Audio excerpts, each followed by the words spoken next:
party here. Be you jive ass turkey, big ass fucking gorilla. Fuck you. Sorry, guys. What? Not with that shirt. Hey.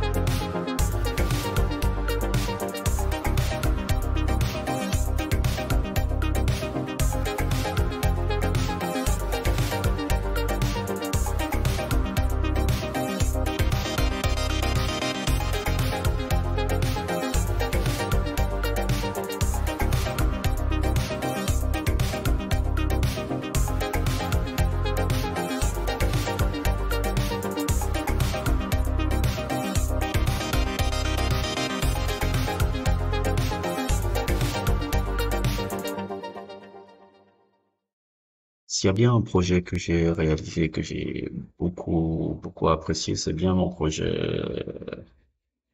night clubbing que j'ai travaillé avec mon collaborateur Yann Money, qui généralement est un super musicien. Je pense que je pouvais faire que ça qu'avec lui, ce projet-là. Et ça va faire déjà 1 an qu'il est sorti. Et je le recevais encore il y a 3 jours un peu pour voir un peu comment il sonnait et tout.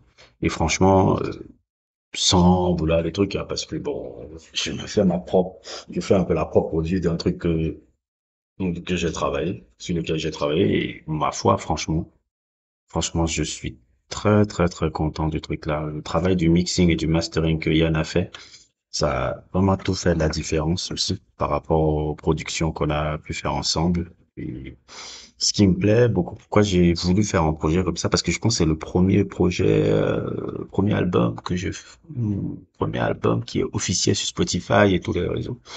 Parce que j'ai toujours été fasciné par l'univers des clubs, mais les clubs genre dans les années 70 et dans les années 80 surtout, parce que tout l'album était focalisé juste sur le son propre des années 80, tout ce qui est dans la new wave anglaise, tout ce qui est dans les sons un peu de Minneapolis, ce qu'on appelle le Minneapolis sound un peu de Prince là, que j'aimais beaucoup, les Terrence Van D'Arby et tout. Et je voulais qu'on recrée un peu même les trucs qu'on voit par exemple, cette célèbre boîte là, qui était au fin des années 70, début des années 80, où généralement, on appelle ça le studio 54. En gros, si je me trompe pas, tu pouvais voir en même temps des célébrités dans cette boîte et des badauds, en fait. C'est-à-dire que, au choix du propriétaire, je sais plus comment s'appelle ce propriétaire excentrique, là, je vais peut-être mettre son nom dans l'editing du montage de la vidéo. Il mettait, tu pouvais voir dans cette boîte-là, tu pouvais voir peut-être John Travolta, Michael Jackson, danser à côté d'un clochard qui a plu un peu au propriétaire, un peu qu'il a dit ah ta tête me revient, viens entrer, parce que pour entrer dans cette boîte là c'était pas forcément question de statut ou question de truc, c'était si le propriétaire te kiffait ta tête, tu entrais. Si kiffait ta vibe, tu entrais. Que tu sois une célébrité ou pas. Ce qui fait qu'il y avait souvent des mix, et c'est ça qui me plaît un peu dans cette ambiance-là, parce que ça c'est vraiment une aparté, quand je regarde même un peu l'ambiance des boîtes aujourd'hui, je trouve que les gens ne savent plus s'amuser. Malheureusement. Les gens font semblant de s'amuser pour les réseaux, mais les gens ne savent plus réellement s'amuser sans contrainte. Quand je remets même un peu les vidéos du début là, tu vois les mecs, à une certaine époque, les gens ne se cassaient pas la tête à savoir, bon, est-ce qu'on a une table là, est-ce qu'on a une table là? Non, tu vois les mecs qui viennent, ok, on va en soirée, on va bouger, on va danser comme des enfants, sans prise de tête. Et justement, l'album que je voulais faire là, je voulais essayer de recréer justement cette ambiance-là qu'on pouvait voir à cette époque. Bien que ce ne soit pas mon premier album, parce qu'il faut le dire, d'ici 2 ans, j'ai travaillé j'ai fait quoi? J'ai sorti sur Bandcamp, je crois que j'ai sorti plus d'une vingtaine ou 25 projets sur le temps de 2 ans. Bon, même si certains vont dire que c'est un peu de, même si parfois quand je reçus un peu avec le temps, c'est un peu le mixing, le mastering n'est pas forcément bon parce que je connaissais pas encore le truc avant d'avoir fait le dernier projet justement l'année avec Levi. Mais pendant 2, 3 ans, je me rappelle que chaque semaine, j'essayais toujours de sortir au moins un projet au projet. Donc, j'en ai sorti plus d'une vingtaine comme ça disponibles sur Bandcamp. Justement, le fait de travailler justement avec Yann Money, là, à ses côtés et en voyant comment il travaillait justement sur le mixing et le mastering, ça m'a même montré la différence que le mixing et le mastering apportent dans une production que tu es en train de faire, en fait. Parce que quand tu commences à produire, si tu sors juste le son brut comme ça, c'est un peu comme si c'est juste une démo, en fait. Alors que quand tu mixes et tu masterises et tout, ça permet d'avoir une meilleure qualité, une meilleure gestion un peu, meilleure gestion un peu pour l'auditeur, pour écouter un peu la production que tu as faite. Dans le mixing et le mastering, fait partie. C'est ce que justement le projet Nightclubbing là m'a appris beaucoup par rapport à ça. Vraiment, Yann qui a beaucoup travaillé sur le mixing et le mastering là. D'ailleurs, son mixing et son mastering est parfait. Et ça m'a beaucoup ouvert les yeux un peu sur, sur l'importance de justement avoir quelqu'un qui aime mixer et masteriser ton album ou bien quelqu'un aussi bien le faire par soi-même. Par exemple, il y a un producteur là que j'aime beaucoup là, il s'appelle, c'est un rappeur producteur que j'aime beaucoup qui s'appelle JPEG Mafia. Lui, c'est lui qui fait son propre mixing et son propre mastering. J'écoute souvent ses démos sans le mixing et le mastering. Je dis, ah, ok, je vois la différence maintenant.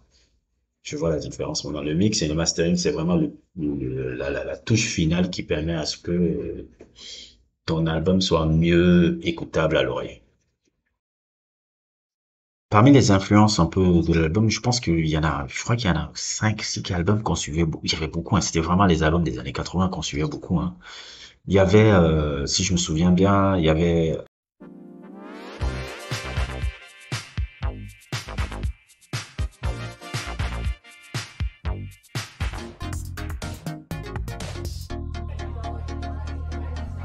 Madonna, le premier album. Parce que putain, cet album-là, mon Dieu, oh là là, chaque piste est un tube, chaque piste est un tube. L'album de Madonna, le premier là, chaque piste est un fucking tube. Il y avait l'album de Phil Collins, la Face Value. Everything But a Girl, je sais pas si c'est l'album Love Language là. Je sais plus comment ça, c'est quoi, c'est l'album Love Language de Phil Collins, de Everything But a Girl.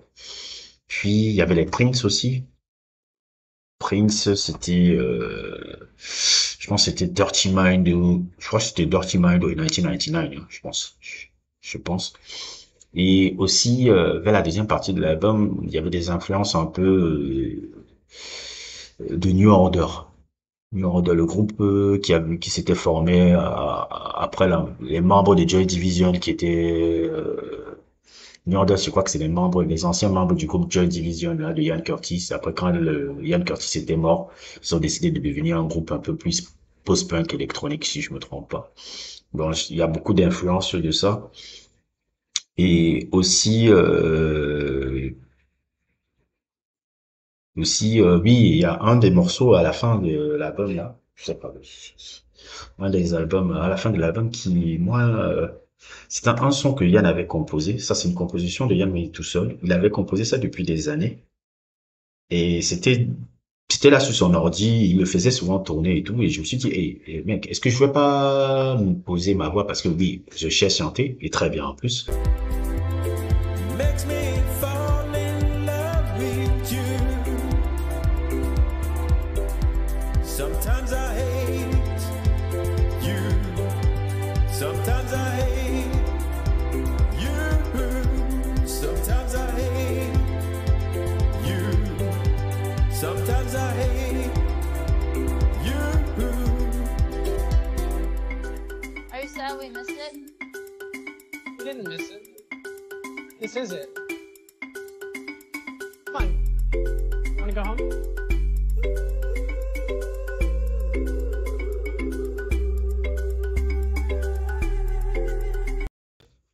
Euh, je me suis dit, est-ce que je vais pas chanter sur ton morceau là? Parce que je l'écoutais là, je disais, ah, on peut faire un son un peu très simple, mode même TikTok. genre et tout. Et en gros, je pense que je m'inspirais beaucoup plus du chanteur has-been un peu des années 80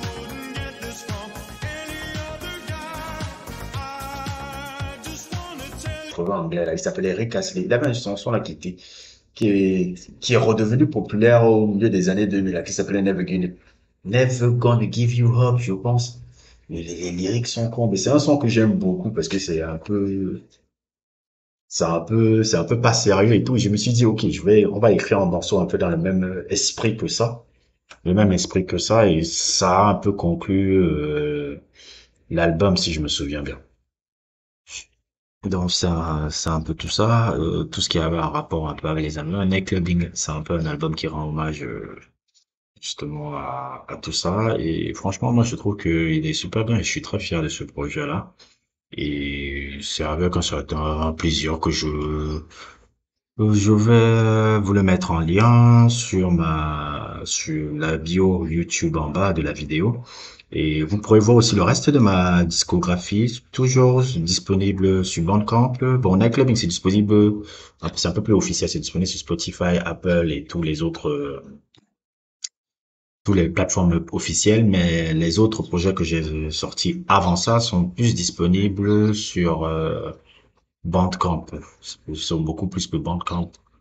Sur Bandcamp parce que je me rappelle que j'utilisais beaucoup le sampling dans certains de ces projets-là. Donc, pour ne pas avoir des problèmes de droit, je mettais sur cette plateforme-là, qui est géniale par contre. Bandcamp, c'est l'une des plateformes les plus géniales pour des artistes indépendants. Et bon, qu'est-ce que je vais vous dire? Bon, suivez l'album et vous me dites ce que vous en pensez. En tout cas, merci encore. N'hésitez pas à liker, à vous abonner et à plus.